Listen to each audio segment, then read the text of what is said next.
Class, welcome to Stanford Code in Place Week 3. This week is really about using variables inside loops. So loops, either for loops, while loops, mixing variables, also Booleans, doing tests. So unlike past weeks, I'm not going to be using the worked problems because I didn't really find that they matched up all that well with what they wanted me to teach. So let me show you the two problems that they want me to teach you this week. The first one is called running total. Now, if you've been watching my video series, you know that I've already done this program last week. I'm going to go ahead and go through it again, but if you've already seen that one from last week, you can probably just skip to the next topic. The second one is about Fizz Buzz, and to be honest, I've never heard of this game in my life. Maybe it's something that was introduced in the last 20 years, or I've also seen this maybe from the UK.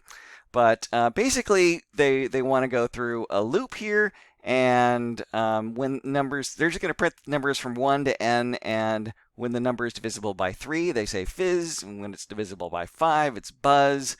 Why fizz and buzz? I don't know. And finally, if it's divisible by both, they want you to print out Fizzbuzz. So it's a loop, looking at the variables inside the loop, because you're going to be using that loop counter each time, and conditionals, testing whether it's divisible by 3 or 5. So let's go back to running total, though, and we'll start there. So this is basically just summing numbers, and I'm going to approach it from a couple different angles before we get to the way they want you to solve it. First, let's just try summing the numbers, and we can use a for loop to sum the numbers from, say, 1 to 10. So let's try that. So we've got 4, and then I'll put I'll just use I for now. I hate using I when you ever get longer than a couple lines, but we'll use I for now. For I in range 10. And remember again that range 10 means it's going to go 0 to 9. So those are the numbers we're going to sum in this first time. Okay, I just forgot to add that colon. And for now, let's just try printing out those numbers. So let's print out I. And we should see the numbers from 0 to 9. There we go. Now, we want to sum these numbers. So let's now do sum equals sum plus I. We'll run that. And oh, we're printing I. We now need to print sum. So now we got 1, 3, 6, 10, 15, 24. And I know that the sum of the first 9 numbers is 45, so we're correct. So that's what you can do when you want to print a known set of numbers. But the whole point of this problem is that it's a loop. So, and what is the loop based on? Is the loop based on a certain number that we're getting to? No, it's based on when the user enters a 0.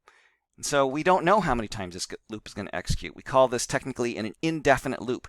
And when you don't know how many times the loop is going to execute, for an indefinite loop, you need to use a while. So we know that somewhere around here, we're going to have a while. While, what's the condition? Let's just leave that for now. While that, then we're going to sum the numbers. Now let's think, what is the condition? Okay, so we look back here. The condition is that when a 0 is entered. So while the input not 0, we're going to sum the numbers. So the first thing we're going to have here then is a while. And then I've got to have something that tests whether it's not 0, but I don't know what it is yet. So how can I test it? Well, the answer is you need to put the while, the input first. So we can put while, we're going to do the input. So we need to get instead of using I, we're going to store this into a variable. Let's call it num. Num equals input of enter a value, the space. And that's going to be a string. So I'm going to actually convert it to an int. So we need to do that in order to have something to compare it all. So now it's while num, and then talking about conditionals, we've got the not equals to not equals to 0, while num's not equal to 0. So we're going to replace the for loop with that. And let's, so this isn't going to work, but let's just go ahead and try it. Enter a value, 7. Okay, so I is not defined. Yeah, okay, let's change that to num. 7. Whoa, it's going forever. Why is it going forever? Well, because all it's doing is it keeps on adding the same number and over again. We needed to ask it for a number each time. So that means that we need to actually add this line down here as well. So now it's going to sum the number, it's going to print the number out, and then it's going to print the sum up, and then it's going to run again. So now let's try it. Num, okay, num referenced before assignment. So now we've got, oh, I cut and paste instead of copied and paste.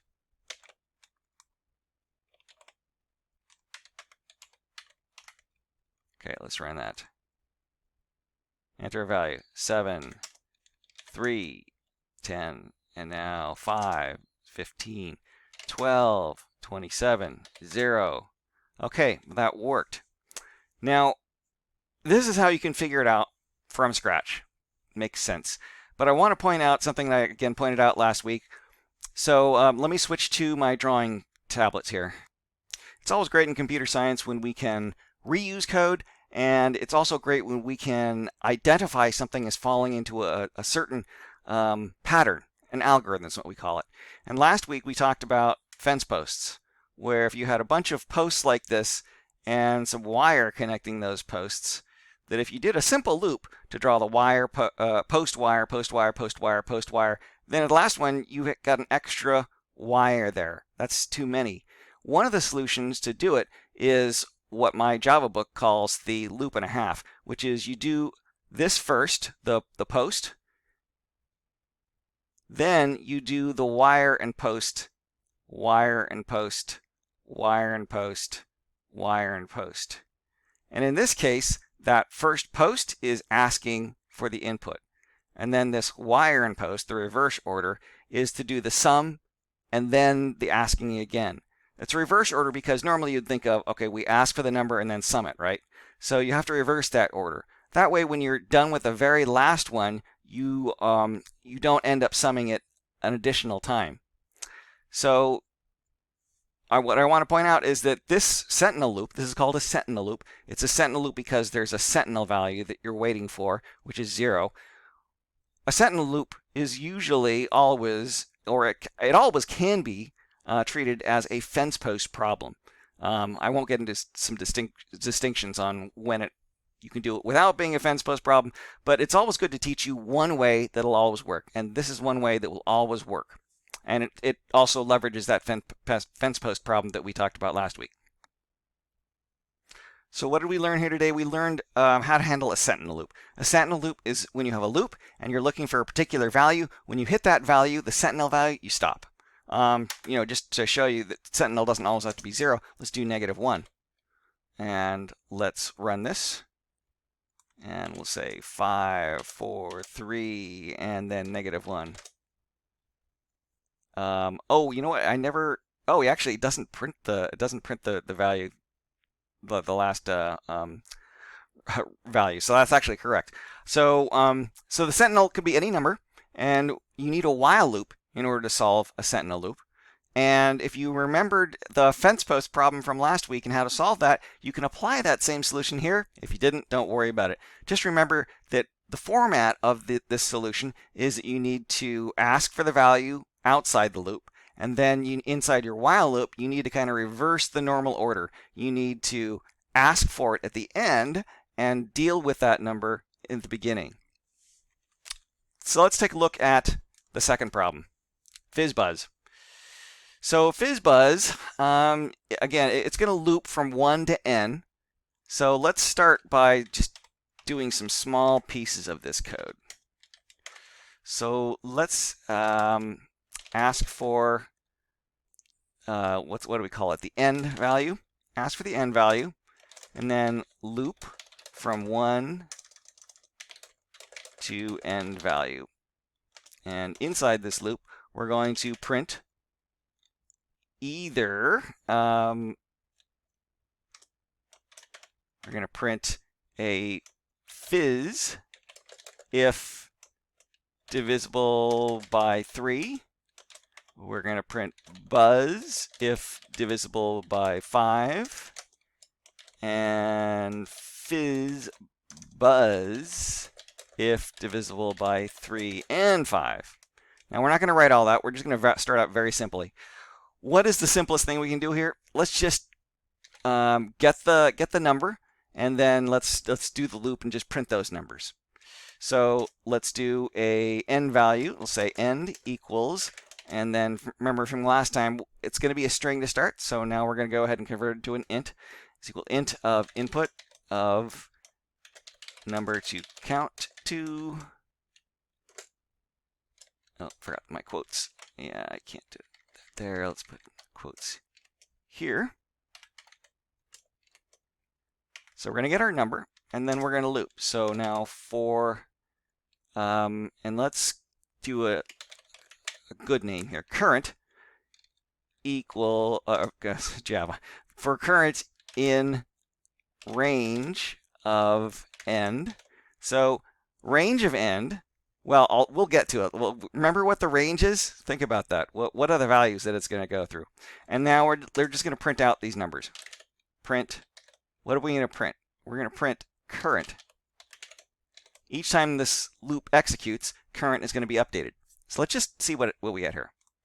Oh, and Java guy always forgets to put colon in. So number to count to, let's just say 5. 0, 1, 2, 3, 4. So remember I asked you, what range is this? It's actually from 0 to 1 minus that number. And what we want is actually 1 to the number. So there's a couple things we could do. We could do current plus 1. Let's try that. So that would give us what we want. But now whenever we want to reference this, we're going to have to put current plus 1. So that's not the greatest thing. Wouldn't it be nicer if we can actually have current be the correct value? Well, in Python, it's pretty easy. You're going to give it 2 numbers instead of 1. The first is the value you want to start with, and then the second is the value you want to end with. So let's try 1 to n plus 1. So now we get the right numbers. Now we need to look at being divisible. So let's just do the first test.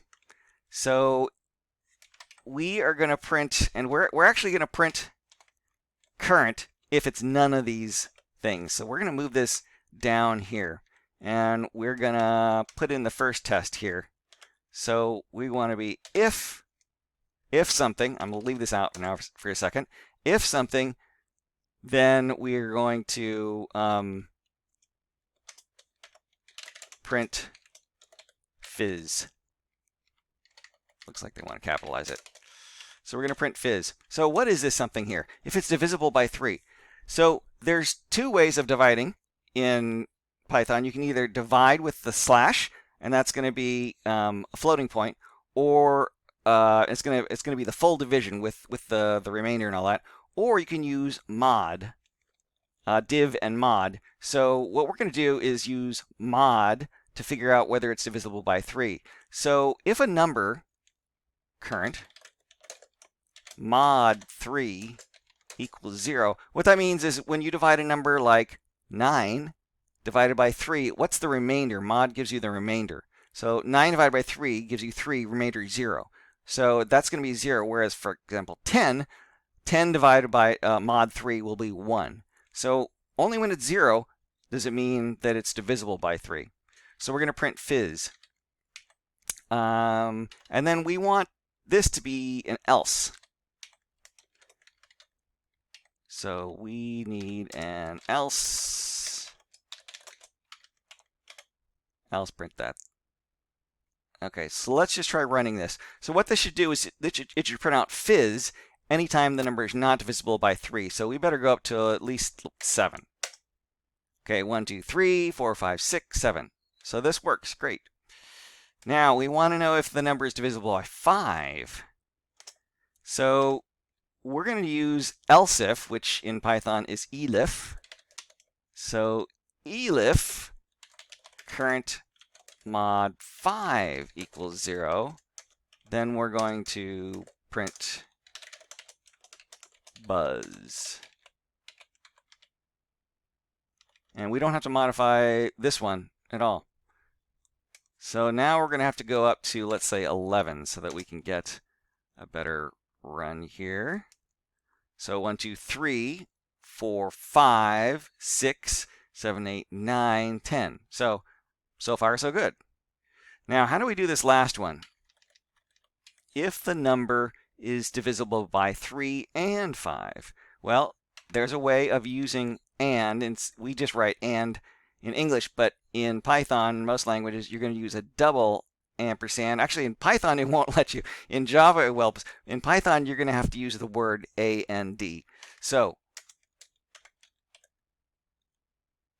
elif current mod 3 equals 0 and current mod 5 equals 0. Print Fizzbuzz. Else print current. So let's try that with the full 17 now. Oops. And always forgetting the colon. Okay, let's see. Looks right, looks right, looks right. Okay. The last thing is, oh, I forgot. They want you to count up the number of fizzed, buzzed, and fizz buzzed. So let's go back to this and let's shrink this window down. So how do we know how many times, let's just worry about fizz, how many times fizz happened? So fizz happens here. And how do we count? Well, we can put some code in here to increment a count. If we do this, let's say num fizz equals num fizz plus 1. Now, I didn't say what num fizz was originally. Let's just run it and see what happens. Let's just say 7. Okay.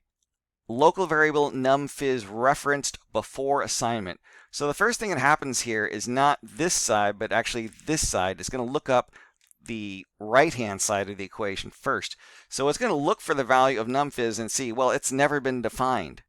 So that's why we actually need to define these. Can we define it inside the loop or outside the loop? Let's see what happens if we define it inside the loop.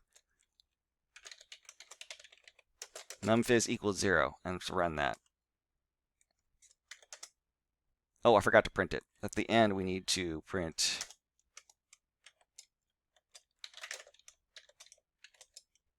num fizzed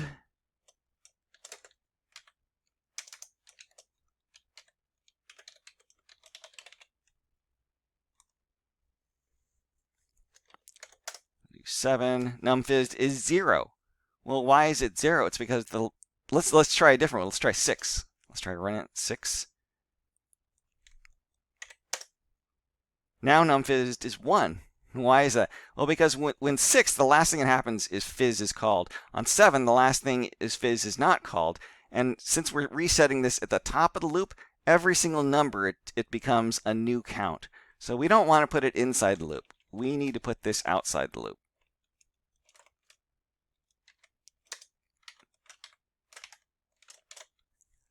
So that's num fizz. Now, num buzz, same basic thing, except instead of fizz, we're going to be buzz. So we can actually, we should be able to do this num buzz equals 0. Let's just make sure that's not going to complain. Yes, that's going to work.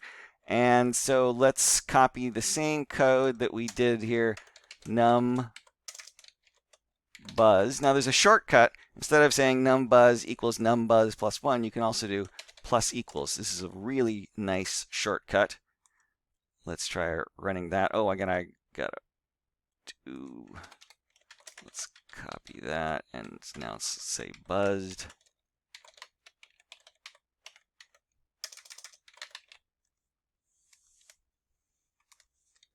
let's do 11. So num fizzed is 1, 2, 3, buzzed is 2. So you can see the plus equals works. And then lastly, we need a num Fizzbuzz. Now, you might wonder, so when do you do this thing where you put them all on one line? When do you do them separately? Well, I like to do it all in one line when they're actually tightly related to each other. In this case, all three of these are loop variables that are going to be, handled in the exact same way. So putting them all together lets me know that, okay, those three are actually related, as opposed to just putting them individually. So the last thing is, let's do Fizzbuzz num plus equals 1 and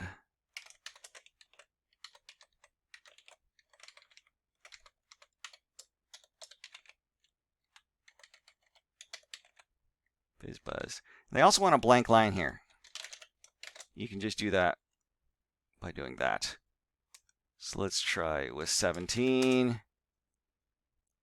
Okay, we've got a bug though. We've got fizzed 5 and Fizzbuzz 0. So one of our Fizzbuzz became just a fizzed. So what happened there? Let's see. Fizzbuzz. Oh, let's take a look at our output here. Now you notice that Fizzbuzz is never actually happening. So we got Fizzbuzz, Fizzbuzz. So why is oh, we're right, yeah, Fizzbuzz never happened. So why didn't it happen? So we've got if it's 0 and 0, right? Okay, so this is a good bug I hadn't caught before. So order is important, and that's actually one of the things they want to teach in this week. Is the order in which you do your tests is important. So in this case, if it's divisible by 3, it's going to get called fizz, and if it's divisible else, it's going to check the buzz and the Fizzbuzz. We really want to check both of these things up front, because if it's divisible by 3 and 5, it's not going to get caught down here. It's going to get caught here. If it's divisible by 5, it's going to get caught here. It's not going to get caught here. So we actually need to do this test up front. So we're going to move this test, and I'll have to take the elif, and then we'll move it. And actually, I need to grab this comment too. Let's take this whole thing up here. And let's take this part.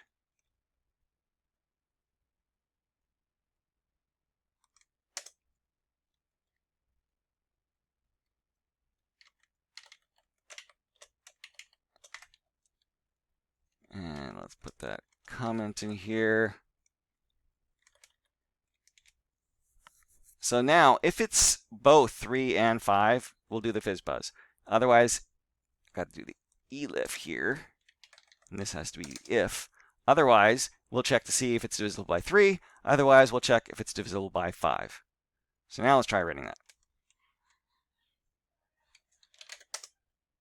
Okay, now we got 4, 2, and 1, so that's correct. So what we've learned here, it's a simple loop. It's showing you how you can use the loop counter here, current, inside the loop. We've gone over some conditionals and also shown you mod. And we've also shown you that the order in which you do the conditionals is important. In this case, you need to check for both 3 and 5 divisibility before you just check for 3 or 5. Now notice if I had not done the else ifs and just done ifs, then it would have actually worked. And maybe that's now that I've already moved around, it's not actually going to be that great. But yeah, maybe I should. Let's go ahead and do it. So I'll stop for video for a second and come back. Okay, so what I did is I just undid those codes. Let's replace the elifs with ifs. Oh, the only problem is that we do want to print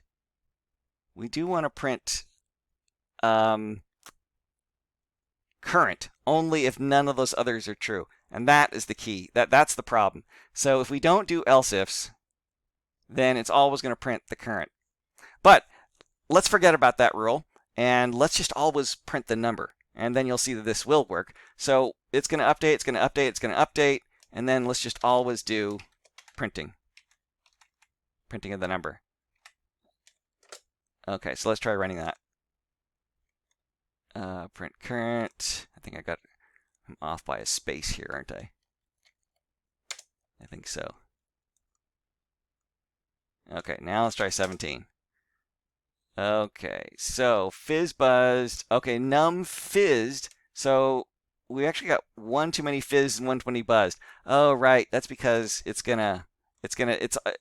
you were only supposed to do fizz buzz in the case if it's divisible by 3 and 5. You weren't supposed to do the fizz or the buzz. So you really do need the else ifs in this particular example. But you can see the difference between using ifs and using else ifs. And sometimes you need to use the else ifs if you want to only do one of these different things in this particular case. So that shows you all the different possibilities for what you can do.